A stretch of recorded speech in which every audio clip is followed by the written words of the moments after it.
I got banged up for murder, and I didn't know if I committed it because I got covered in somebody's blood. 72 hours in a cell, in my head's telling me, did you kill him or not? Because I didn't even know, because I was so off my nut. I hit a number of rock bombs. In 2004, I was brought back to life 3 times. 2 unknown traces in my bloodstream. They couldn't work out what I've done. And the family was called in to say bye, but another opportunity in life. I didn't take it. There's no words can describe the happiness and joy I feel. I'd say to the newcomer, you're still alive, you dodged so many bullets, it wasn't luck which kept you alive, you're blessed. Come in the rooms, you got something to give back. Hello and welcome to 12 Steps and 12 Questions. My name is Silvio and I'm an addict. This pod is full of personal and inspirational stories of recovery from addiction. And in every episode I'll ask each guest the same 12 questions about their life, addiction and recovery. Quick warning, there will be some graphic descriptions and a healthy amount of swearing. For this episode, please welcome Vinny. Vinny, thank you so much for being my guest today on 12 Steps and 12 Questions. Welcome. Thank you. Lovely to be here. Would you like to introduce yourself quickly? Yeah, my name is Vinny and I'm an addict. I am exactly 2,359 days clean and sober, which equates to nearly 6.5 years. My sobriety date is December 16, 2017, and I'm blessed to be alive. Wonderful. Thank you so much. And we'll dig right into this amazing story that you've got to tell. Let's start with that question 1, and that is, did you have any adverse childhood experiences? Growing up in the 70s with a religious family, Hindus, we didn't know what was right or wrong. So the adverse experiences which I did suffer was seeing my father coming in and being a very angry man he was, and domestic abuse, domestic violence, and it didn't matter who he hit or who he grabbed. He would turn around and he would take his frustration and anger out on us quite a bit. But the understanding is we didn't know what was right or wrong. And don't get me wrong, he had his good days as well. He used to take us out and he used to spend some time with us and we used to enjoy it. But then there's always a time when there was the dark side, which he'll bring back home, or whatever he's picked up at work, or whatever he's feeling resentful to work or his family, and you take it out on us. So yeah, we just got used to it, because I've got 2 big brothers and a sister, and I get quite emotional just talking about it. Yeah. I get flashbacks. Yeah. So the physical abuse, was it aimed at you as well, or just your siblings? It was aimed at whoever he could catch. Right. And I was a very quick runner, and I was very good at hiding. Yeah. And my brother used to get it a lot, and my sister. So, that aspect, sort of hiding underneath the bed and watching them get beat up, it still hurts. Gives me flashbacks. My father, God bless his heart, but he was I often think of him as being a dry drunk, actually, in many ways. He was also he seemed to have a lot of anger, a lot of resentments that he carried with him, and he took them out mainly on my sister, sometimes on me. So this experience of seeing your siblings getting beaten up is something that I share. There's a lot of that in my household, especially when I was under 10, and it stays with you. It doesn't leave you, So here you are, you were, how old were you then, 6, 7, 8, 9 maybe, and you were watching your sister and your brother getting beaten up.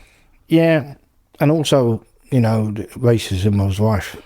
Right. Where we used to live in North London, we used to have a lot of skinheads.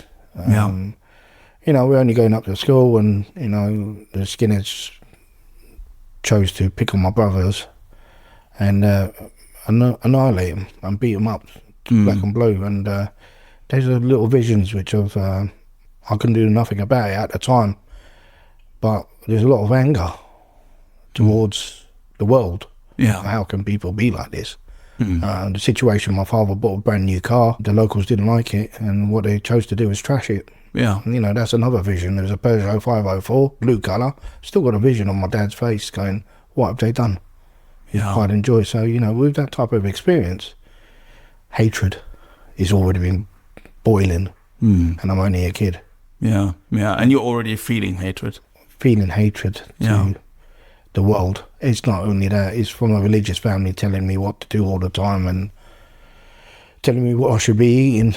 You know, even with Maryland cookies, we weren't allowed cookies because they had animal fat. We weren't allowed to wear leather jackets because leather, you know, all this type of stuff has been embedded into us, which is the religious side of it. Yeah. So for those, obviously people can't see you because it's a podcast and, you know, so you say Hindu upbringing. For all of those who don't know exactly what that entails, do you want to give us a bit of a rundown what it does entail? Well, the Hindu, the caste of Hindu is that, you know, we're praying to like Hare Krishna, we're going to the temple, evening on the Saturday we're going to prayers. We've been told to do prayers in temples, which we're feeling a little bit uncomfortable. I did. Being told we have to go to Gujarati school, which is the language. We don't want to go, but we're getting forced to do things which we do not want to do, and we got no choice because my mum was very good with the slipper, right? So we was absolutely literally dragged out. So there's a lot of physical abuse in your family then, if you got it from your mum as well. Yeah. But mum was like gentle enough, you know, not the fisticuffs. She was very good with the jumper, which is a slipper. If somebody's gonna get it, they're gonna get it. And most of the time she just wanted us to do the right thing, which turned me into a bit of a rebel at a young age. How young? 7, 6, 7. How did you rebel? Yeah, I did. I did to an extent. I was all just slapped back into place. So what form would that take if you were rebelling? What did that look like? Not listening, not doing what I should be doing, just being a kid. Really loved playing on the streets, loved climbing trees, loved breaking into places, and you know, just used to be just a kid on a bike, which was those days was a good thing because you're out there on the streets playing. Well, the rebelling side of it is more to do with I didn't want to listen to the religious beliefs already. So I was always getting jealous with people in school because they used to have cheese and coleslaw sandwich. So in the end, what I used to do was to beat up whoever I got and take their food as well just to try it, which is not nice. No. So that's bullying. You ended up being a bully. Kind of. Yeah. I think I was. I say kind of. I'm just justifying it.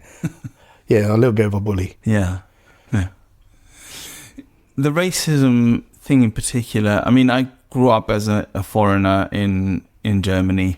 You know, my parents are Italian, both of them, so I kind of look different. It's obviously different to being a Hindu, clearly, you know, and so on.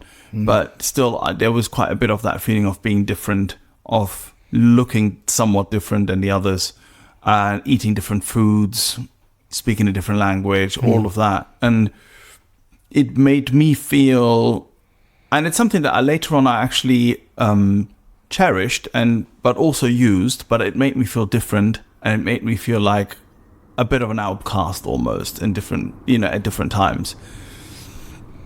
Is that something you can relate to? Yeah, I can relate to that. And we go back to growing up and the fearness and the hatred. You know, I was fearful to use public toilets. In school, I used to run home to use the toilet. And it's crazy because everybody uses the toilet. And I don't want to. And there was many a times I didn't even make it back home.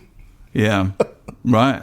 You know, which is quite scary when I think about it. I can own it now and admit to it. But I say to myself, how were you living like that? Yeah. My child is scared to use a public toilet and the school's about a 20-minute walk. Right. So I'm running home to use it. Yeah. You know, and it's crazy, I know. I know it's about addiction and behaviours, but you know, there's things in place already. I mean, when we used to turn around, and my mum used to work for a factory, and our reward was 1 packet of crisps, and we had to share between 4. So we had to count the salt and vinegar sticks. Yeah. And we used to count them and go. Yeah. So, you know, all them type of things. And that was a Thursday afternoon. I still remember that. Amazing. It's interesting also that I think time times have changed radically, haven't they? You know, when you grew up in the 70s and the 80s, that was a really different time. And I think racism was just much more part of everyday life, much more than it is today. At least that's my impression. Yeah, it was a lot more. And the thing is, it was a cultural thing as well, because when I was growing up, and I admit I was scared of black people, because I found them really strong and really, you know, they're gonna take something off me, and you know, you shouldn't be like that. But you know, my head was wired already that way. Yeah. You know, so you know, I had to be careful around that, and I had to overcome that fear. Yeah. And the way I overcame that was to fight them, and I soon overcame them. Right. You know, Okay. in my own way. Yeah. Yeah. So our question 2 is, what did the good times look like? What the times where you got first hooked, when you first got hooked, right?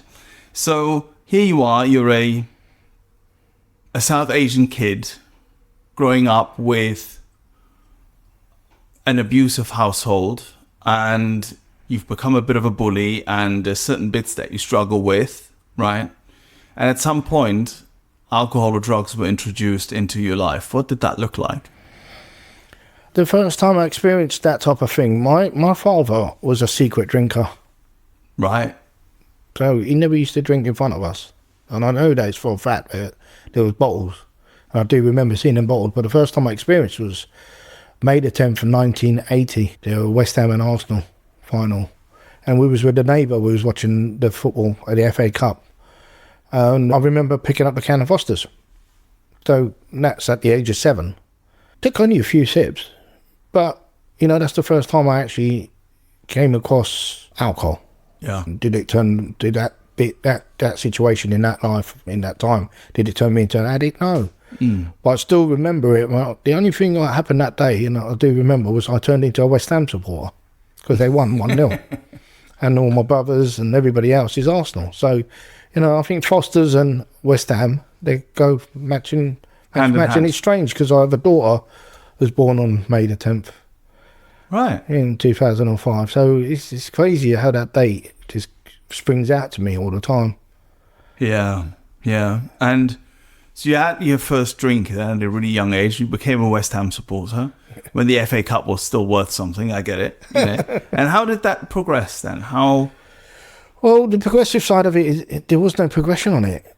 You know, I couldn't turn around and say I was a full-blown, you know, drinking away. But, you know, we're living in North London and hearing the domestic violence which goes on around it, which is our downstairs neighbours. I mean, they used to row all the time. And there was, we know it was, you know, to this day now I know that it was alcohol-fuelled. Yeah. So everything which is going on around them and the abuse which is going on downstairs, we can hear it. We can see it. And did I have an understanding what he was doing to their lives? No, I didn't, you know, because, you know, for that type of period of time, you know, I was still going to school and, you know, trying to be sensible. And I think I was doing a good job of it. I just don't know, you know, as we go along, I know where I went wrong. But at some point, alcohol or drugs were introduced into your life, and you had a good time with them at first, I assume.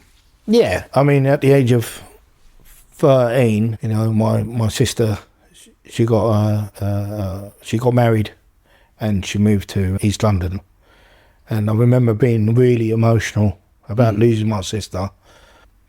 And I still remember it is, you know, I was still going to school at the time, and you know, things were wishy-washy in my head. And I just remember going to the off licence in the back of Bonsbury Park. And just going to the off licence and choosing the colourful bottle. Thunderbird's blue, Thunderbird's red. You know, and when I first took my drink, I do remember that because I walked out of there and I took my first swig of that. And I do remember the heat and the disgusting taste. Yeah. But it lit me out quick and it changed the way I felt. And it changed the way I felt is, you know, there was no emotion. You know, it suppressed something inside me. I felt uncomfortable as a child anyway, not belonging, you know, but once I'd done that, or once I was a different person, you know, and things happened, things progressed, and one bottle turns into two, and I'm not going to do it tomorrow. And I end up in the school grounds drunk, end up in the corridors, drunk as a skunk at some stages. Or when, you know, I was introduced with hashish early, or a bit of squidgy, and I'm smoking that, and I'm feeling a bit of a part of. And I didn't know I was up and running at the age of 13, 14, and it's kicking in, and I'm thinking everything's going to be all right. And even in school, you know, people separate themselves from me. Right. Because I would do the craziest, dumbest things. And if somebody told me to do it, I'll do it just for a laugh. And even if it means hurting people, I'll do it. Because I want to be accepted. Yeah. And being under the influence and ended up in schools which I shouldn't have been in the first place. And I think it's quite hilarious going into a classroom and introducing yourself as a school kid who's doesn't even belong to the school. Yeah. But those days, they didn't have a clue because there weren't that much computers. So you're really young still at this point, you know, 13, 14, 15, right? But you were drinking quite heavily already? Yeah. Yeah. You know, I looked at the black guys walking around the roads, and, you know, they got the special brews. You know, I want to drink a bit of special brew. I want to see what that tastes like because it's quite strong. And then I want to drink the supertenants. So from an early age, I'd turn around and I'd want to drink something very strong, very quickly, to get that feeling.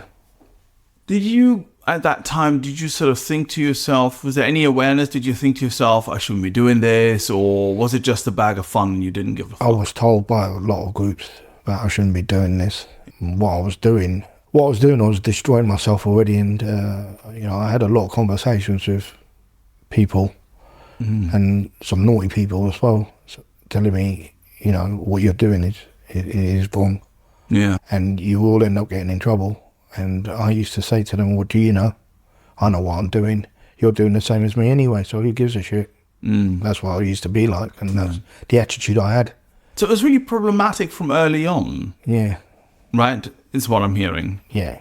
From early on, you know, when I'm on the streets, I'm washing cars to earn a business, and in the background, I'm stealing whatever I can.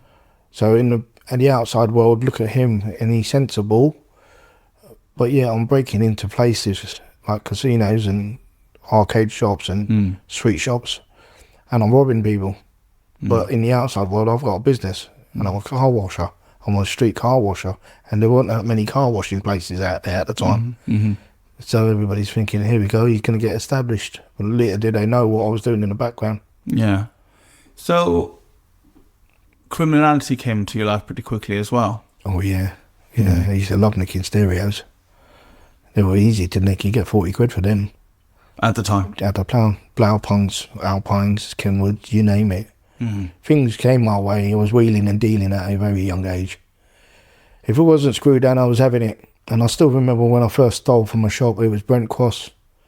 It was in the boots, and it was a game called The Hobbit, Commodore 64. Yeah. And I remember looking over my shoulder, and the security guard did not see me, and I feel that heat coming from me, of that little effect of, wow, I've got one over you, and you ain't caught me. When I did get home, and I told everybody, it was gifted to me. They didn't know where it came from. It was gifted to me. So already lying. Yeah. What was the whole thing, I mean, looking at it from today's perspective, of course, what was that all fueled by? You know, so you're drinking quite heavily, you're really, really young. Yeah, you're drinking quite heavily, you're smoking a bit, and you're stealing quite a lot. What was this fueled by, do you think? It was fueled, and I'll be honest with you, it was fueled by that feeling the internal feeling of, oh, look at that, look what I've done. That ego is getting caressed. Yeah. That pride, and I'm there, I'm a part of. Yeah. You know, mixing with the wrong people, I'm a part of. They're getting involved in different crime, I'm a part of. Yeah. So you felt kind of rejected by a certain group of people. Yeah. And it was difficult at home, but if you hung out with the quote unquote wrong kind of people, you felt a part of and you were participating in what they were doing and you belonged. Yeah, to an extent, until they have enough of me, I'll move over to the next people. You know, through the gangs who I used to be with, I mean, there was a lot of trouble. There was a lot of stealing, a lot of stolen goods, and I settled, in the end I settled with the Irish, because the Irish accept anyone, and they baptised me Paddy Patel because of my drinking. Paddy Patel? Paddy Patel, yeah. And I was baptised in Kilburn, which was my hangout, where all the Irish were, and, I used to go into the Galtimore, and we had to stand up for the Irish anthem at 12 o'clock midnight. Right. They used to have to hold me up. But I used to have a right laugh with them, because they were mad as hatters. But not realising the extent of alcohol and drugs, they were falling like flies. We lived on the middle floor and they lived above us. And I used to just not make it home. And it was only one floor, one flight of stairs, and I didn't make it home. Yeah. And drugs had come into your life as well? Yeah, they came into my life quite early as well. I was accepted by a one-to-one trainer, a big black guy, and he accepted me back into his flat, and he was my hero, because he was drinking Bacardi like it was water, drinking vodka like it was water, and he was a porn star, so even better. So Wow. He's got women around him, he's smoking dope from the morning, sniffing gear throughout the afternoon, and he's also got women around him, and that was amazing. So I think I called him my new dad. Right. To an extent. Right. My new dad's a porn star. Yeah. So I mean, some of this, if we're looking at it now, Paddy Patel and my dad is a porn star and stuff, some of it is a bit absurd, really, if you think about it. yeah, when you actually say it that way, yeah, it sounds a bit crazy. Yeah. But that was my life. And did you, mad. at those, in that time, did you have a good time? Was it doing things for you that you couldn't do for yourself? Was this the good time that you were hoping for? Yeah, I liked it. I liked the kitchen parties, the house parties. I liked all of that. I liked the environment I was in. I liked going to the club and buying bottles of champagne and sniffing it. Yeah. I loved it all. I loved the music scene. I loved all the raving scene, the decks, the Techniques 1200, you name it. Yeah. It was beautiful, the environment to be in, and listening to like proper acid house, and it was great times. Yeah. But there was already dark times happening. And when I rewind my life of situations I've been in, there was still heartbreak going on around me due to alcohol and drugs. But I was choosing to ignore it, Yeah. because I thought it would never happen to me, because they were weak. That's why it happened to them. Right. And So the others were weak and that's why shit like that happened. That's why shit like that happened. Yeah, And yeah. that's what I actually thought. It brings us neatly over to question 3, which is, what were your worst consequences? And finally, your rock bottom. Now, obviously, this covers quite a long time in your life, right? So let's go for some highlights here and how this progressed until you came into the room. So you are here maybe 20, 21, you're hanging out with the Irish lot, they've given you a great a great nickname, and you're having a good time for the most part, you're using quite heavily. How did that progress and became problematic, and what did that look like? Well, the progression on that is it accelerated very quickly. Having a friend die, a friend who I used to call a sister actually, who died of an overdose in the same flat I was in when we was partying. Yeah. That broke my heart, and with anything on consequences wise, they were already in place because the consequences were already happening. Have I been arrested? Yes, I have. I was arrested a number of times up to the age of 21. An incident which happened was that we had a party. It was my brother's birthday, and I've been drinking very heavily, and I lost the plot. And as I lost the plot, I ran headfirst into a middle floor window to throw myself out. Right. No, I'm not sure what happened after that, if I landed at the bottom. But all I know is I woke up on a meat wagon with the police, and I'm fighting the police, and they've turned around and put a blanket over me and beat the hell out of me. But the blanket covers all the bruises, So, that's a bit of a rock bottom there. And then there's another one which, was on a high road, and somebody's tried to rob me at a cash point and put a bottle over my head. Not only that, sliced my nostril off as well in the process. So, all that type of stuff, and running through pubs, getting chased by police. There's just so many number of factors of things. Even in the early 20s, going to Ibiza because I'm thinking, let's go out there and party, and getting caught on a plane at 36,000 feet sniffing gear, drinking a litre bottle of brandy on the plane, and being absolutely paralytic, and thinking there's no issue. The friends I was with, they locked me in a hotel room, and I climbed out the top floor window and climbed downstairs on a drain pipe, absolutely off my nut, and I could have easily died, but I thought it was quite funny. You didn't think this was problematic at the time? No. I think by that time I'd lost a part of my brain cell by then. Do you think you were out of control then? I was out of control for a long time. How long were you out of control for? For about 30 years. Right. Everything and every time I do something, next time it'll be different. Because next time I'm not going to get into that trouble. So I use that as my scapegoat all the time. This time it'll be different. The controlling of alcohol and drugs. When we lived in North London, I was at the back of a box room, in a little box room with a digital lock. They didn't know if I was there or where I was. And if I wasn't there, I would lock myself in there, listening to music and sniffing gear. At the age of 19, I already had a gun in my mouth. Because certain situations happened. And that certain situation was sexual abuse at a young age. Right.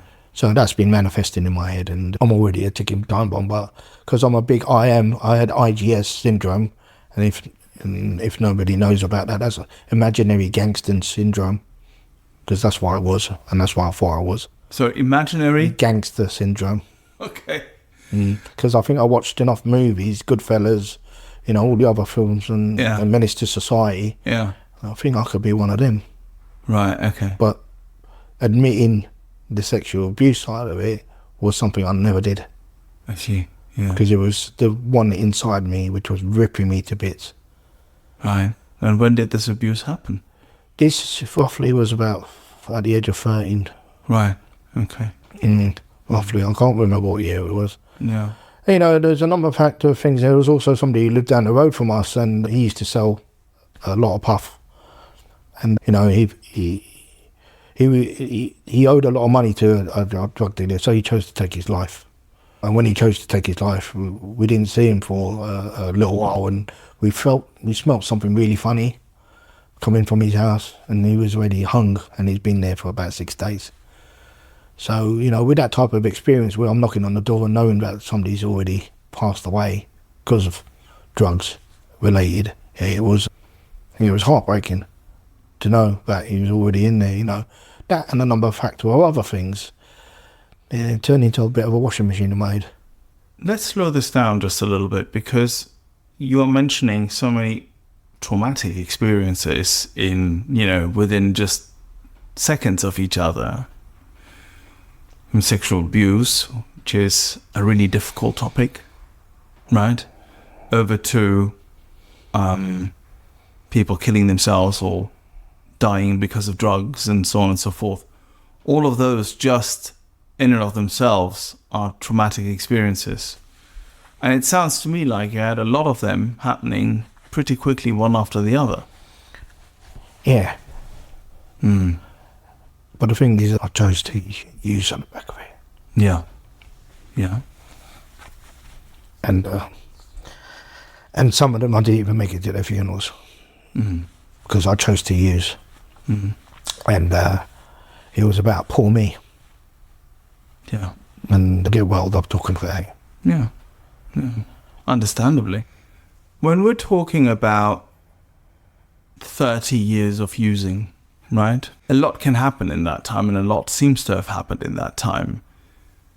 Did you at any time have any awareness around that your using is problematic? Did you feel that it was creating more problems than it was solving? Any of this? Or did you just think, this is what I do what I do, this is who I am, and you can all get stuffed? If you're enjoying this podcast and would like other addicts and alcoholics to hear it, then please make the pesky AIs and algorithms work their 12th step. Hit like and subscribe. Yeah, that's a good question, because I did start drinking lager shandies. Yeah, and small beers. Yeah, so that's your refreshing brand of moderation. That's what it was, and that was moderation. And then the vodka used to make me really violent, so I stayed after vodka and just go on to Jack Daniels because I could mellow out on that. So I used to just drink different spirits to work out what that effect it has on me, and try and choose one which doesn't make me really violent, so I can still carry on using. You know, with the balance of sniffing gear, the balance was always there. If I couldn't drink no more, I'd sniff a lot of gear. And then by that time, I can't sniff no more, I'd just drink more. And it was just vice versa. So you look at ABC, innit? It's alcohol becomes Coke, alcohol dependent, and then Coke is just a balance. Yeah. And any other drug which comes in his way, then I'll give that a blast. Were you able to hold down a job during this time? Yeah, through that, I got through a YT scheme at the age of 19. I had no choice but to choose a subject because of the trouble. And the only space left was a plumber. So I chose plumbing. And on the building site, training as a plumber, the first thing they told me to do was at 1 o'clock, 12 o'clock, 1 o'clock, down tools, you got to go down the pub. And you must drink 4 to 5 pints. Otherwise you have to work until 5 o'clock. So I chose that to go down the pub. Yeah. So you were in an environment which kind of just supported you drinking and you using? The environment on the building site, if anybody did on a building site, is pure using and drinking.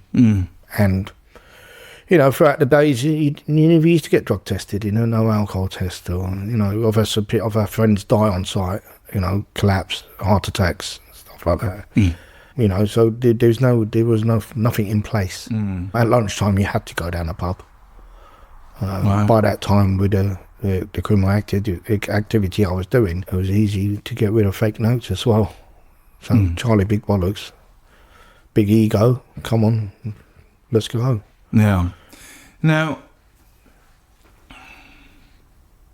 towards the end of you using, how far did it progress, and was there any kind of rock bottom for you? Because not everybody has them before they come into the rooms. Some people do, some people don't. Yeah. What was your experience? The rock bottom, 1996 was one of the years I'll always remember. That's where I lost the front of my teeth. I lost everything there. The using was accelerating with obscene amount. I've gone to Amsterdam. I've taken my own sniff out to Amsterdam because I don't trust their stuff. And on the way back, dedication, that. Yeah, and I've come back through an airport and got arrested bringing stuff back. I went on, that was that a rock bottom? Can I be truthful? I laughed it off because the people I went with, they all got searched, and as they were getting searched, the customs asked them, have they got anything in it? They all said no. But I'd actually planted drugs on them as well to bring it all back. So we all got arrested. And they didn't talk to me for a little while. Yeah. And I thought that was quite hilarious at that time. But still, 1996, you came in 6 years ago. There's another 15 years or so in the middle. Did it get progressively worse, or did it just about stay the same? It progressively... Some months were good, some months were bad. Right, okay. I could say that, and I could say that for hand on my heart. Some days I'd have 2-3 weeks clean, thinking I've cracked it, and I can probably have one. And one led to another, and the blowout was whatever I've built up, and over a period of time, I crashed it down very quickly. So all the trust which I built up, I demolished in less than 24 hours. And it was an ongoing pattern, a pattern which I thought was going to be impossible to break. And by that time, I've lost a lot of friends this time. They used to call it adult cot death, and they still call it that. And these are people you used to use. So is the body just gave way? Who knows? I believe now to this day, I was going out that way. And hitting rock bottoms. I hit a number of rock bottoms. In 2004, I was brought back to life 3 times. 2 unknown traces in my bloodstream. They couldn't work out what I've done. And the family was called in to say bye. But another opportunity in life. I didn't take it. I stayed clean for 6 weeks with steroids and stuff like that. And then after that, I started using small little beers. And I was up and running very quickly. So all them type of rock bottoms, I hit basements. And something or someone kept me alive. Yeah. I believe. Now, our question 4 is, at your worst, did you ever want to die, or did you consider suicide at your worst? Yeah. I used to say this all the time, I'm shit at dying, because every time I've done it, they brought me back to life. I used to turn around and use so much, and I put my body, when I'm lying down, in a dying position with the 2 arms on my chest, because I'm dead. And the next morning I'd wake up with one eye and go, hold on, this doesn't look like heaven. It's the bloody same box room. And I sit there and I go, wow, well, I should be dead for the stuff I've just done.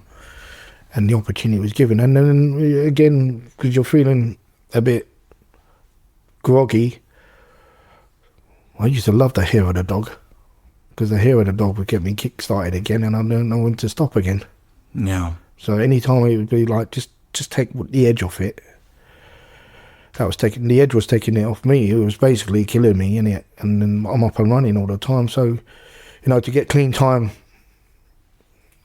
was a blessing. To get any time was good. You know? I mean, I have to say, this so reminds me of the time where I discovered that if I just had a cheeky line early on a hangover, that, you know, I'd be all right, you know. And my God, that just put fire, you know, to my using. And it really, that was the bit where it really became so incredibly problematic, you know. I mean, obviously, if you start using, you know, early on in the morning, you've got a problem, you know. And, but, you know, it moved away from that moment of, oh, you know, I was out with someone, or we're having a good time, and things kind of get, quote unquote, out of hand, over to, I've got a real problem and I'm isolating and so on. That was the moment, or one of the moments, where the progression was just so visible, even to me, even at that time.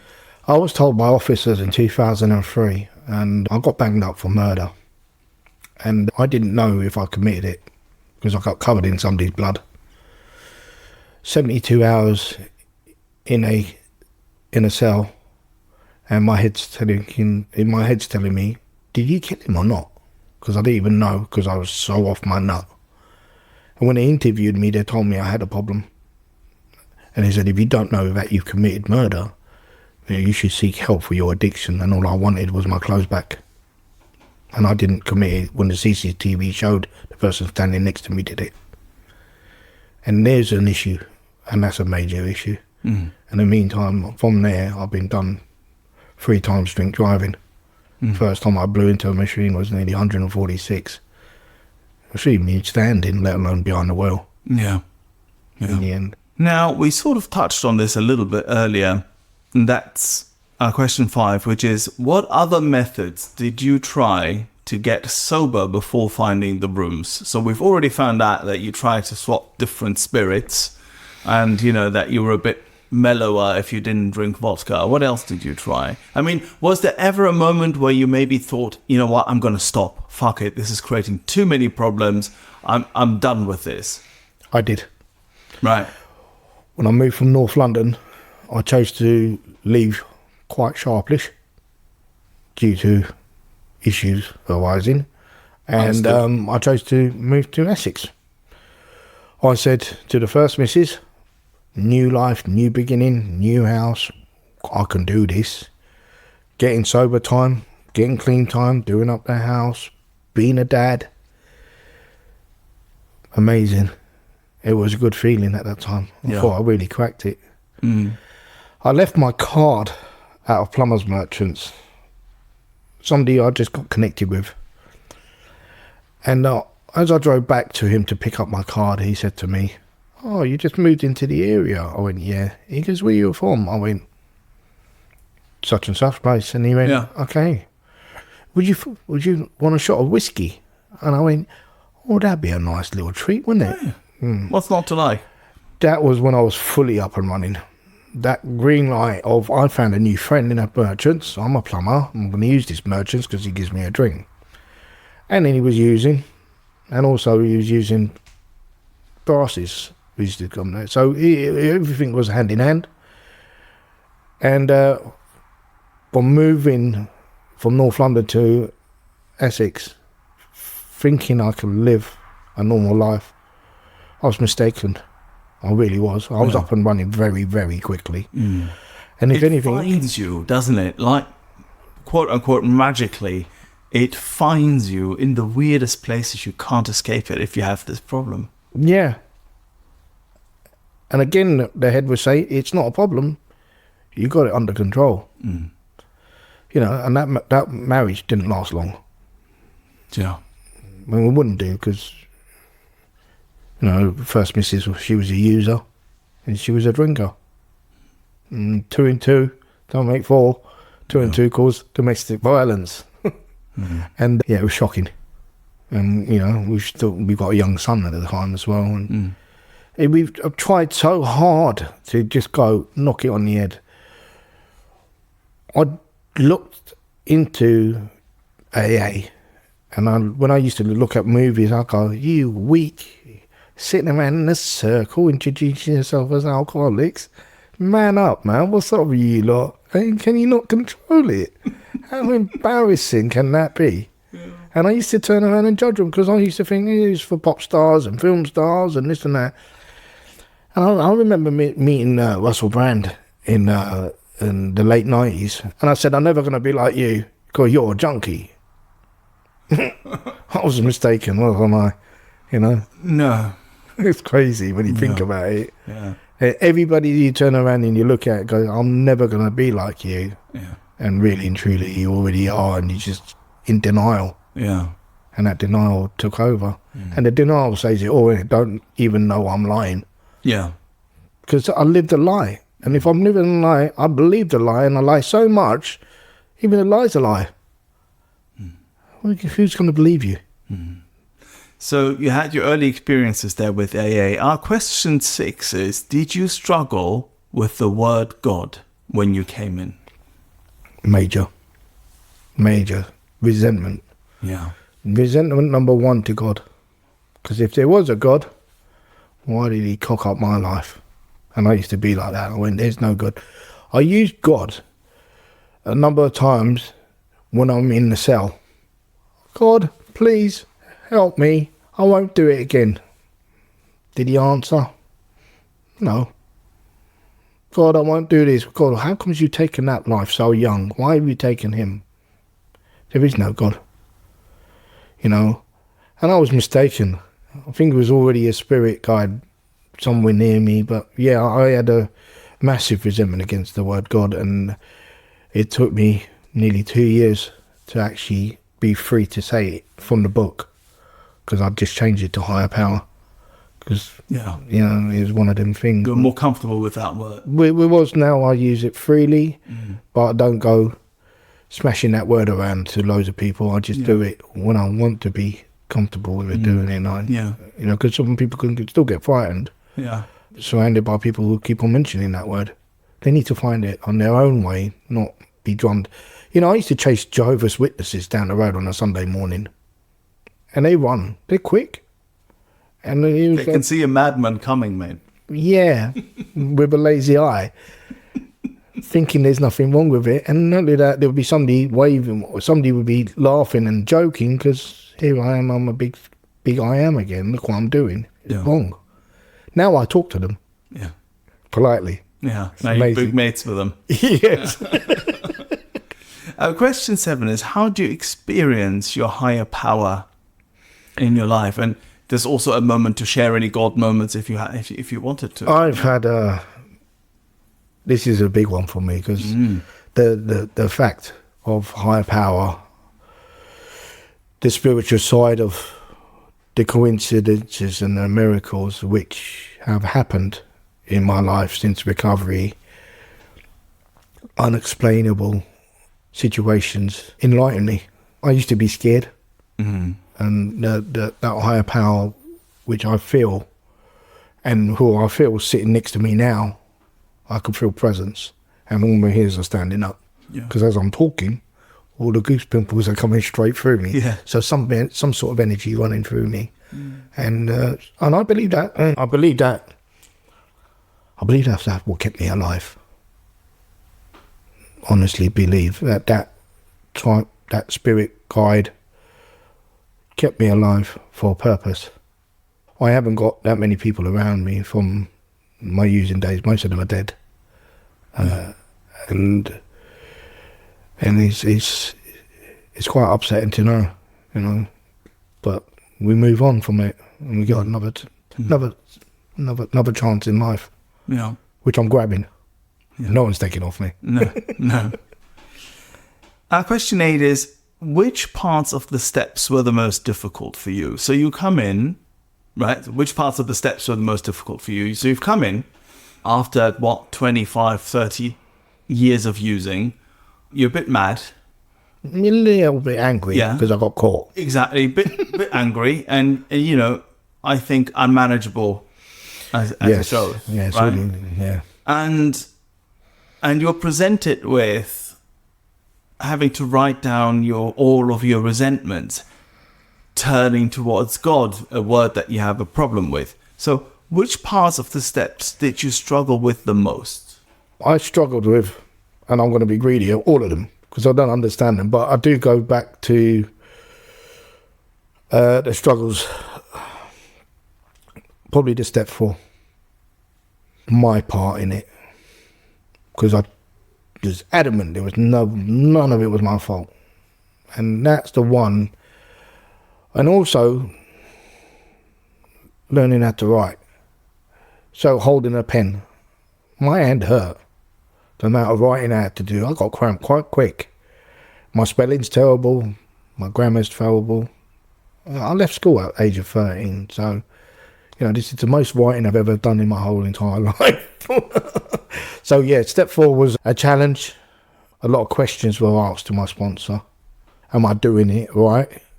I don't understand it, and what's my part in it? Well, I didn't do nothing wrong. Yeah. And it was the magic word, but I didn't do nothing wrong. But there was always something there. And you need to understand also, the process of the chart system of working out what it affected. I needed to understand them words, because I didn't understand what self-esteem was. And all the other bits which comes with it. So, I had to have the understanding. It's good understanding. It's like, I call it education. What do you call it? Education. Okay. But it's a very, it's a do it. It's an action step. Definitely. And I'm a lazy git who likes other people to do my action for me. And this is a thing which I had to do to set myself free. Yeah. And did I leave anything behind? Yes, I did. Because I wanted to see if the program works. Because everyone used to say, don't leave anything behind, it'll come back to you. I went, yeah, all right. And did it? Yeah, it did. Of course it did. It took 3 years. But it came. And I shared it.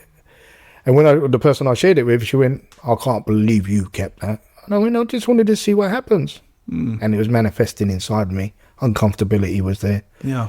So, with the steps, step 4, This just goes to show, though, that no matter your level of schooling or, how well you write or you don't write, I've had someone else on here also talking a lot about dyslexia, which affected them, quite heavily and so on.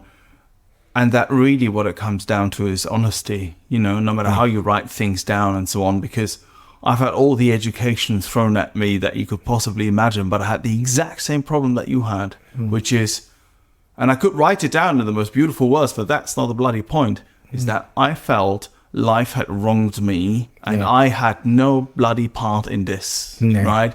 And it was the hardest thing for me, just like what you were saying, to look at it and kind of say, actually, I have had a part in this, right? Admit your wrongs. Yeah, that's right, exactly. And your level of education and which words you put that in doesn't really matter much, you know. It's that looking at the part of which I always wanted to do. I was refusing to do that. I was wronged. I didn't really do anything wrong myself. I was wronged. Life had wronged me, and you know, and so on. And step 4, no matter how good or bad your words are, no matter how good or bad your spelling is, that's what it comes down to. That's the essence of it. From the age of when we were breaking down from ages from 0 to 10, there was a lot of dark stuff already been written on that step 4. Yes. Of stuff I did to other people. Yeah. Which, once you start one, it's like a conveyor belt. They started flooding out. All of a sudden, it triggered a memory. Yeah. A school, a little smell somewhere triggered another memory. So all different environments triggered. I was waking up at 2, 3 o'clock just to write down stuff which has come up on my sleep, in my dreams. And I'm like, oh my God, how did I do that to that person? Yeah. And that's already at the age before, that's the age of from 0 to 10. Mm-hmm. So there's quite major work to be done. And if somebody told me at the age of 45 when I'd done the steps, that I'd be analysing my life and writing it down, I'd be like, bollocks, you got no chance. But I had to do it because I had clear-cut directions from a sponsor, fully armed, with a solution he was willing to give me. Yeah. And to this day now I speak to him and he said, you was bloody hard work. But I'm here. So our next question is question 9. Which character defects give you the most trouble? Dishonesty. Right. Dishonesty. If you're a thief for 30 years, it's embedded in you. I remember my first year in recovery, and it broke my heart to go to the shop and buy kids' toys, because everything I used to get was stolen. And I never used to use the shop. People used to come to me. So when things like that happen, run up to Christmases and stuff like that, it was hard to turn it back and turn it down. It really was. But it was honest in all your affairs. Doesn't mean you do a bit of skullduggery here and there. It means you knock everything on the head. And I found that difficult.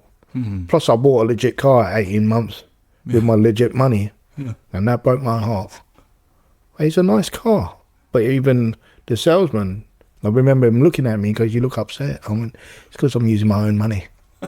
Because I like to use stolen money. Yeah. I don't want to work hard for my money. If I work hard for my money, I'm keeping it. Yeah. I'd rather use yours. That's the way it is. But dishonesty is in all my affairs.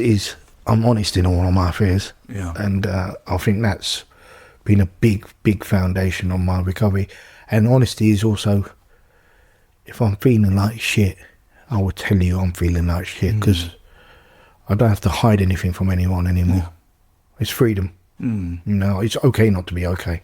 Yeah, you know? And that is a lesson that no matter how long it takes to learn is worth learning. Yeah, and it's more difficult sometimes, I think, for men because of the social conditioning that we've been through, you know, and that you don't really talk about your stuff and all of that. So there's a lot of conditioning for us blokes, isn't there? But it's a lesson well learned, you know, because otherwise you can't really do recovery. If you're not able to say that you're not okay, you can't really do recovery. And the honesty is not to over exaggerate it either. No, because there was some points in my life where I'll over exaggerate a certain situation, so I can use on the back of that. Yeah, and it was a pattern. You know, like narcissism, pattern, everybody else's fault, pattern. And that's why I used to use on the back of that. And I knew what I was doing, because some people feel sorry for me. And guess what? He might bring a bottle of Courvoisier over to me and a wrap and say, oh, come on, you all right? Yeah. I went, yeah, great. I got what I wanted. Yeah. Because We're very smart addicts. Yeah. Well, good at manipulating people and situations, that's for sure. Question 10. What is the best thing that recovery has given you? Well, the best thing which recovery's given me is peace of mind. It really has. It's given me a peace of mind. It's like I have a solution in place which I do daily. It's a set program which I do daily. I abide by them rules daily, and I get freedom. I've never felt this free ever. Yeah, in my whole entire life. Yeah. This is freedom. Yeah. I never thought I'd make it to this stage, and today I live the best day. I don't know what's going to happen tomorrow. I know one thing, and I say it all the time. The Thomas Merton prayer says it all. We do not know when it's going to end. I know when it'll end for me, because I've already worked out is the day I turn around and get dishonest and put the program down. Everything will come tumbling down, because that little devil character's still in my head. Yeah. And I can feel him sometimes coming out to play. And he doesn't, because he gets smashed by the angel who's running a 12-step program. And it is a fight which happens daily. Yeah. And I have a maintenance program in place. And, you know, It's a daily program. It's a daily program, you know, and what I've got is today. You know, I remember when I first came into the rooms and they said to me, you won't be able to use drugs and alcohol for the rest of your life. How do you feel? I say, sling your hook. You got Bob Hope, I know hope. But they say, well, why don't you give it a go for today? Oh, wait, you know what? I might just give it a go for today. And that's 2,359 days later. Just for today. One day at a time. One day at a time. And Yeah. it's a slogan, cliche in the beginning when you look at it and you go, oh, what they're on about. But it's working. It's working because it also keeps you, apart from the fact that looking at the face of it, which is that it's a lot easier to stay sober and clean for one day than it is for the imaginary rest of your life, right? It also keeps you in the day. It keeps you in the moment, you know, and that's good advice for anyone, not just for addicts, right? Instead of worrying about what might be in 7 years' time or whatever, nobody knows anyway. Right, it's a good way of keeping in the moment, you know, apart from the fact that it's also easier to stay sober for just one day. Yeah, and there was a few things which were signed in my big book, and are you willing to go to any lengths, signature? Or are you willing to help others, signature? And those rules which were done in front of my sponsor, I abided by them rules, because this is what I do. And it's probably the only thing I've kept with consistently all my life, apart from my using pattern. But you know, this is done. It's given me that freedom. It's given my family freedom. It's given. There's no words can describe the happiness and joy I feel, but I've still got a lot of work to do. Question 11. What would you say to a newcomer or someone wondering if they're an addict? Well, I'd say to a newcomer, do not be afraid. We're all the same. If you think you're better than anyone else, or your using was better than, or your life was better than, was disastrous, or whatever way you want to say it, we're all the same. We sit in their circle, we introduce ourselves as addicts, or alcoholics, or whatever way you do it, but if we cut our wrists, we all bleed red, and it doesn't make a difference, gender. You know, it could be from any background, any culture. We suffer from the same thing. And the solution, which I found, has worked for me. It's the last thing I tried is the only thing which has worked for me is the big book. You know, the big book. The book I carry around worldwide, by the way, in my rucksack. And a big book, which anywhere I've done shares, it's sat in front of me. Because I believe that's the power of the book is there. And the newcomers don't leave before the miracle. That's what they say. I used to think about that and go, what the hell are they on about miracle? Hang about. Don't also around the corner. Well, I'd say to the newcomer, you're still alive. You dodged so many bullets. It wasn't luck which kept you alive. You're blessed. Come in the rooms. You got something to give back. And that's what I say. Wonderful. And our last question, our question 12. What do you want your higher power to say to you, quote unquote, at the pearly gates? I would want my higher power to just smile and say, we knew there was a purpose. And you jumped back onto that path, which you were shown that path at a very young age, and you chose to take it your way, and your way didn't work. And now you jump back onto that path now, and you're part of society, you know.